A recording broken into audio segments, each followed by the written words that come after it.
I am the Tofu Golem. Please enjoy the video. You start by preparing the host laptop. Confirm its internet connection and pick the adapter you will share, Wi-Fi or Ethernet. Once done, open network settings and enable the mobile hotspot or internet sharing toggle. This creates a virtual access point.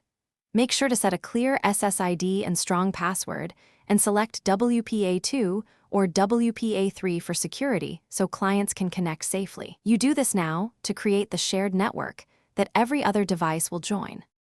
Next, configure addressing and routing so connected devices actually reach the internet. If your OS doesn't auto-assign addresses, enable the host's DHCP or set a static IP range. This ensures clients receive usable IPs.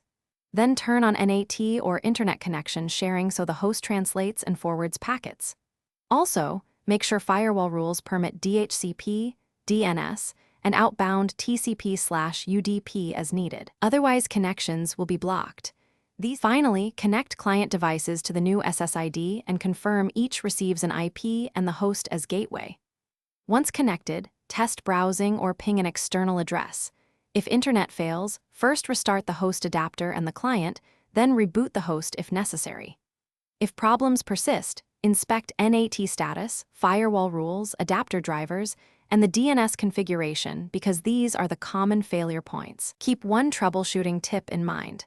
Disabling and re-enabling sharing often resolves stale routing and DHCP conflicts. Thanks for watching. Consider subscribing if we helped you today.